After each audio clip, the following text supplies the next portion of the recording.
नमः शिवाय। आज मैं मिलवाने जा रही हूँ आपको एस्ट्रोलॉजी की दुनिया की एक बहुत अच्छी एस्ट्रोलॉजर जो कि बहुत ही रिजल्ट ओरिएंटेड रेमेडीज बताती हैं और इनका नाम है मोनिका जी, मोनिका मंडलो। मोनिका जी आज हमें खास बताएंगी नवरात्रि की क्या विशेषता होती है और नवरात्रि के इन 9 दिनों में ऐसे क्या विशेष उपाय किए जाए जिससे हमारा जीवन बहुत सुंदर हो जाए और हर परेशानी के लिए अलग अलग तरह से कैसे उपाय किए जाए, क्या खास होता है इन दिनों।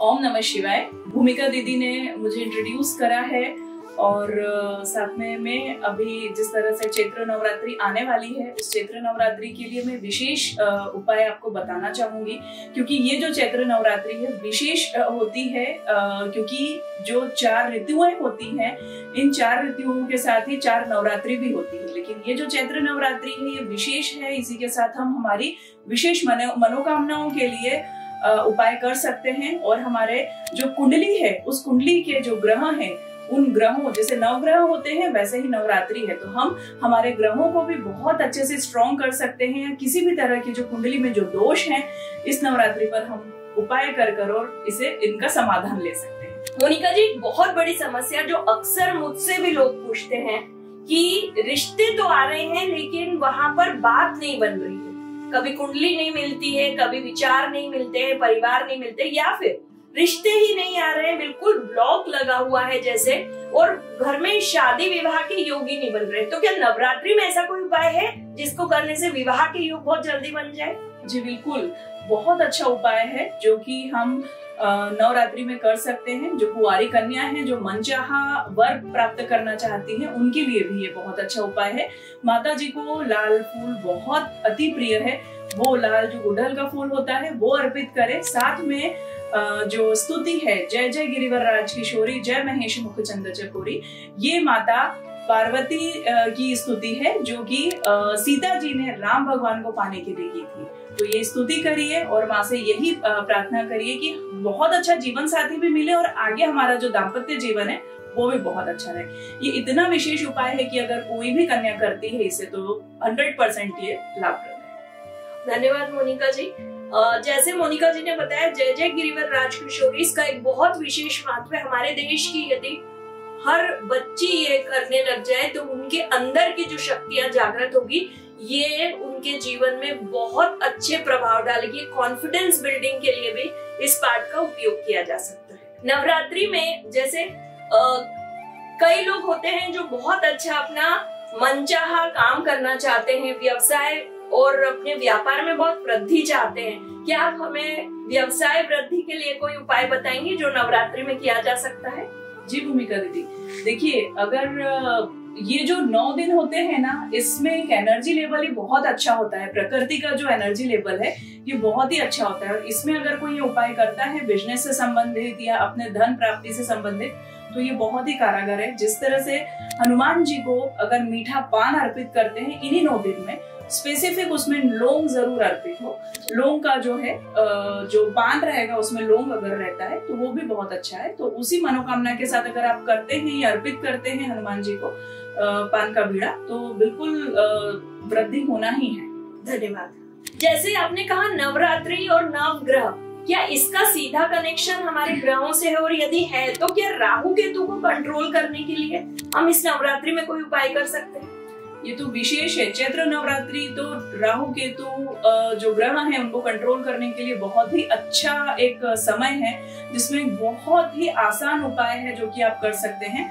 आप शिव जी को लौंग का जो 2 लौंग होते हैं उसका जोड़ा अर्पित करिए और इसी के साथ मनोकामना करिए कि हमारी कुंडली में जिस भी तरह से राहु केतु का दुष्प्रभाव है उसको आप ठीक करें और ठीक करने के साथ जो दुष्प्रभाव की जगह वो राहु केतु हमारे लिए बहुत ज्यादा उपयोगी ग्रह हो और हमें आगे लाइफ में बहुत ज्यादा समृद्धि दें। जी, हम राहु केतु या पूरे नवग्रह पे एक अलग सीरीज और लाएंगे जिसमें हम मोनिका जी का पूरा अनुभव लेंगे कि किस तरह से हर ग्रह हमारे जीवन को प्रभावित करता है। लेकिन उससे पहले हम ये जानना चाहते हैं कि जो बच्चे कॉम्पिटिटिव एग्जाम की तैयारी कर रहे हैं उनके लिए ये नवरात्रि या ऐसा कोई उपाय जो उनके माता पिता उनके लिए कर सके, ये जरूर बताइए हमें। बिल्कुल, देखिए क्या होता है, अभी बच्चों का इतना ज्यादा टफ टास्क होता है एग्जाम्स को लेकर, बहुत स्ट्रेस में रहते हैं, लेकिन अगर वो कुछ नहीं कर पा रहे हैं या उनके माता पिता भी सपोज नवरात्रि पूरे में नहीं कुछ कर पा रहे हैं, तो सबसे अच्छा उपाय है कि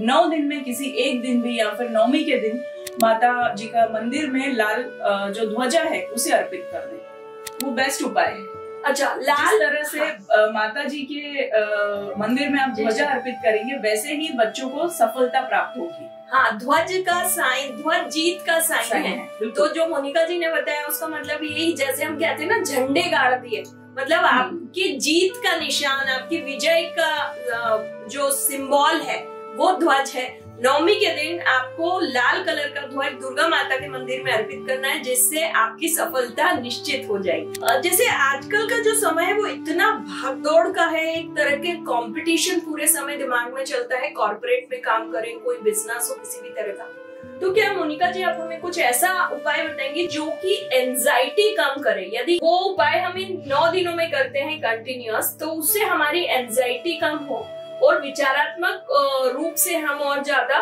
सुदृढ़ हो, मजबूत हो इंटरनली, इमोशनली। एक बहुत अच्छा मंत्र है जिसकी आप चैंटिंग भी कर सकते हैं और आप उसे सुन भी सकते हैं विद मेडिटेशन। ये माँ त्रिपुरा सुंदरी का बीज मंत्र है। सिर्फ वो बहुत छोटा मंत्र है। इसको आप, अगर आपको लग रहा है कि आप दिन भर कुछ नहीं कर पाए हैं, तो आराम से आप बेड पर लेटकर अपना मेडिटेशन पे उसको सुन भी सकते हैं। ये सबसे अच्छा मंत्र है। जो मंत्र है ऐं क्लीं सोहो, सोहो क्लीं ऐं। इस मंत्र का अगर आप चैंट करते हैं 108 टाइम, 108 बार, तो भी बहुत अच्छा है। और नहीं कर पा रहे हैं तो भी कोई भी दिक्कत नहीं है, आप आराम से सोते समय भी इस मंत्र को सुन सकते हैं। इससे आपका जो स्ट्रेस है, जो एंजाइटी है, ये सब खत्म भी होगा। साथ में आपको आत्मविश्वास बहुत आएगा और आप अपनी आकर्षण शक्ति बढ़ा पाएंगे। आकर्षण शक्ति बढ़ाना क्यों जरूरी है? क्योंकि हम कम्युनिकेशन सामने वाले से किस तरह से कर रहे हैं, इट मीन्स कि हम सामने वाले को क्या बोलना चाह रहे हैं और सामने वाला क्या समझ रहा है, ये भी बहुत इंपॉर्टेंट है।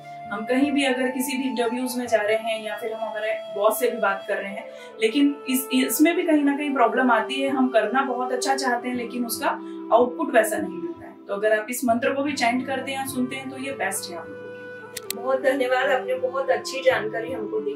लेकिन इसके साथ ही कई बार ऐसा भी होता है कि जैसे हमारे सामने बहुत सारी ऐसी प्रॉब्लम्स आती है कि बहुत लोग रेड पुलिंग करते हैं या जलते हैं हमसे।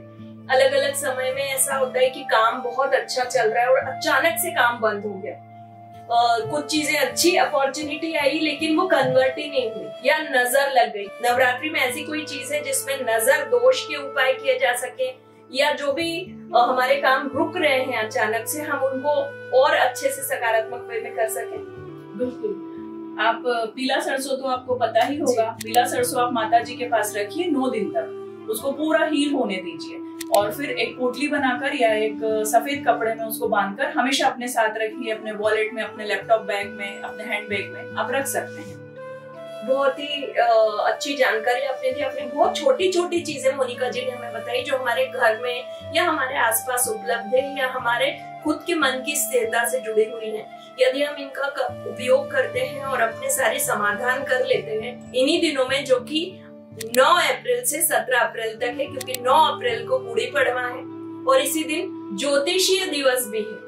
और ये खास दिन है कि जब आप एक बहुत अच्छी ज्योतिष से या एस्ट्रोलॉजर से मिल रहे हैं, क्योंकि बहुत सारे लोग होते हैं जो प्रैक्टिस करते रहते हैं लंबे समय लेकिन वो एकदम फ्रंट में नहीं आते। मैं इसीलिए मोनिका को एकदम फ्रंट में लेके आई कि आप भी चलो, आप हमारी ऑडियंस को बताओ कि किस तरह से उपाय किए जा सकते हैं आसानी से और बहुत ही सरल तरीके से, जो कि हमारे घर के आसपास ही सारी चीजें उपलब्ध।